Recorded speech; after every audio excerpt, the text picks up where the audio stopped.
Bismillah, Assalamualaikum warahmatullahi wabarakatuh. Gimana kabar ikhwah semua? Kali ini kita akan membahas tentang sholat menjadi imam sholat dan sekaligus live TikTok minta saweran. Coba kita bahas dulu. Sebelum kita masuk ke pembahasan, kita dengar dulu video ini.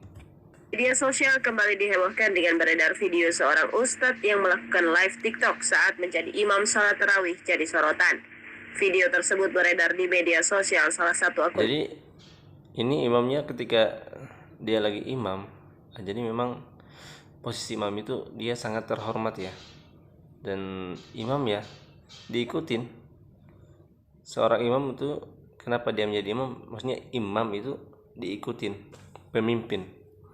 Berarti kalau pemimpinnya live TikTok, berarti makmumnya juga live. Enggak, maksudnya ya diikutinnya gerak-gerakan yang wajib seperti takbir, kemudian ruku, kapan dia ruku, imam ruku maka makmum juga ruku, imam berdiri makmum juga berdiri, imam tahiyat akhir makmum juga tahiyat akhir, selama itu sesuai dengan syarat dan ketentuan yang berlaku. Tapi kalau dia live TikTok, maka makmum pun tidak perlu mengikuti. Ya, karena ini bukan dari hal termasuk dalam gerakan sholat. Oke, kita lanjutkan. Instagram @lambe_turah yang diikuti pada Sabtu 25 Maret 2023. Banyak ya. Ini ada yang pertama itu Gus ya. Yang pertama itu Gus Solepati. Ini seorang YouTuber ya, kalau dilihat banyak juga subscribernya, 1 juta ke atas lah. Dia pernah masuk di acara TV dan sekarang menjadi YouTuber. Ya, coba bisa dilihat ya konten-kontennya itu seperti mencari hantu dan lain-lain ya. Kemudian yang kedua ini ada Ustadz juga memakai sorban. Ini seperti sorban Habib lah, kemudian pakai selendang, bukan selendang sih, pakai sorban. Kopiahnya imamannya, masya Allah, imamannya Habib ya. Ini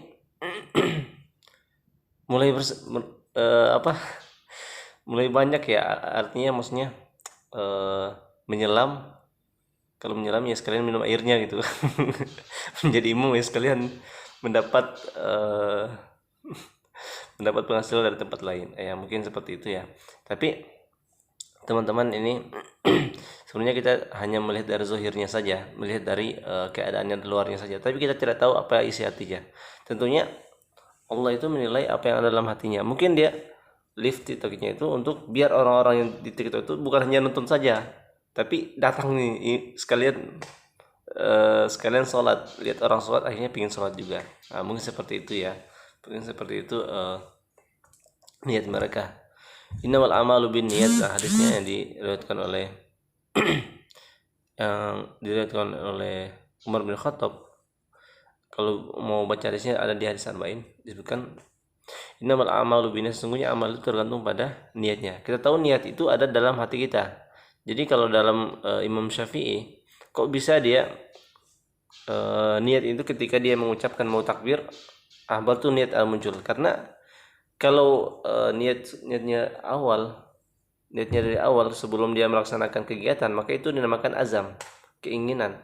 Tapi kalau niatnya kapan dikatakan niat, maka ketika dia mau melaksanakan gerakan, maka itu dikatakan sebagai niat. Nah, ini ketika dia sholat, maka itu sudah termasuk niat. Nah, kalau ketika dia sholat itu niatnya itu memang untuk ibadah karena Allah Subhanahu wa taala, dan agar untuk menyampaikan syiar-syiar yang ini untuk orang-orang yang nonton TikTok, maka insya Allah pahalanya akan banyak, akan menambah lah pahalanya.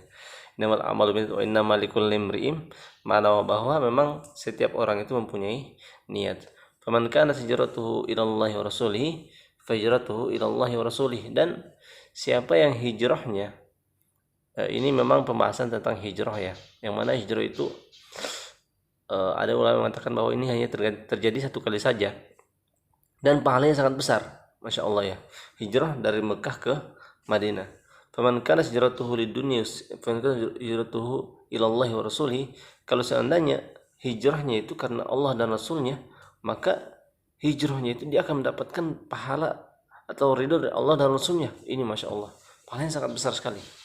Faman kana hijratuhu lidunya yusibah. Tapi seandainya kalau orang yang hijrah dari Mekah ke Madinah itu hijrahnya untuk agar dunia, agar perdagangan yang dia inginkan di Madinah atau wanita yang akan dia nikahi. Jadi memang ada seorang yang pingin hijrah dari Mekah ke Madinah itu, dia itu hijrahnya itu bukan karena mengikuti Nabi, tapi karena dia pingin ikuti ada calonnya atau seorang wanita yang dicintai ini itu hijrah, maka dia itu pingin hijrah karena itu juga untuk menikahi wanita itu. Akhirnya dia melakukan hijrah Qais, namanya itu ya Qais.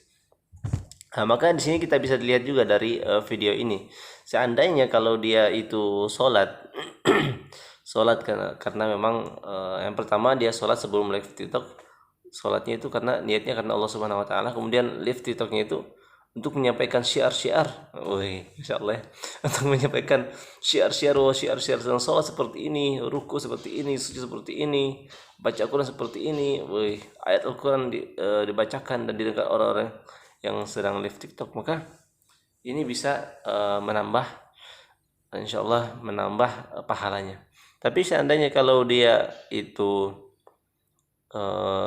live TikToknya itu karena ingin mendapatkan dunia, apalagi kalau dia imam, untuk mendapatkan untuk mendapatkan upah dari itu, tambah lagi dia live TikTok untuk mendapatkan upah dari mendapatkan duit dari TikTok itu, maka di sini niatnya sudah batal. Pastinya mungkin ya sholatnya sah karena memang sesuai dengan rukun dan syarat, tapi dapat dosa seperti itu. Kita tahu bahwa memang perkara niat ini sangat fatal ya. Apalagi kalau dia itu niatnya karena ria, ini sangat bahaya sekali. Maksudnya dia itu ingin dilihat orang, ingin agar dirinya itu dibangga-banggakan orang, agar dirinya itu diagungkan, bukan Allah yang diagungkan, tapi dirinya diagungkan. Ini sangat bahaya. Sebagaimana dengan hadis yang diriwayatkan oleh Imam Ahmad,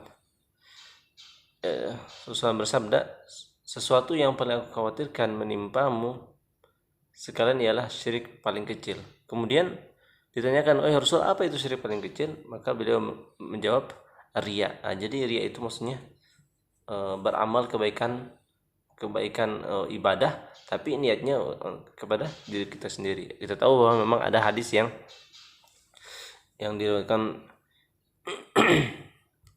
oleh Imam Muslim, bahwa dia mengatakan bahwa ada 3 orang yang pertama kali dilempar di neraka di akhirat nanti.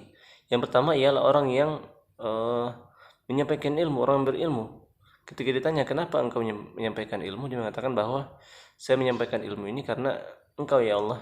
Tapi karena Allah lebih tahu apa niatnya dari awal, maka Allah mengatakan, sesungguhnya engkau dulu menyampaikan ilmu itu bukan karena Allah, bukan karena aku, kata Allah, tapi karena memang agar namamu diangkat, agar dikatakan sebagai orang alim.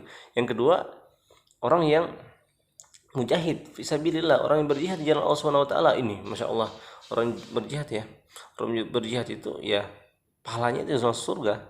Tapi kenapa kok tidak masuk surga? Bahkan pertama kali dilempar di akhirat, nanti di neraka. Tapi katanya memang, bukan katanya, karena memang dia itu ya beramal atau berjihad di jalan Allah Subhanahu wa taala itu karena ingin dikatakan dia itu seorang mujahid, maka dia dilempar di neraka. Kemudian ada seorang dermawan,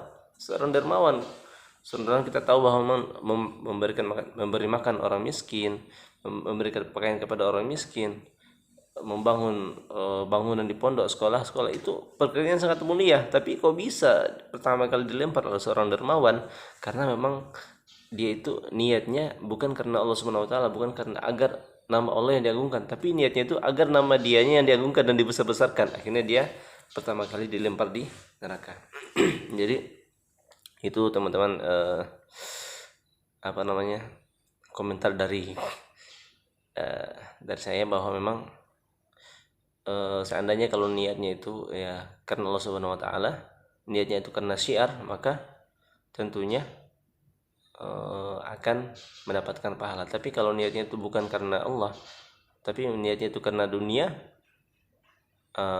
maka dia hanya mendapatkan dunia saja. Apalagi kalau niatnya karena ria, ini sangat bahaya. Itu mudah-mudahan ada manfaatnya. Assalamualaikum warahmatullahi wabarakatuh.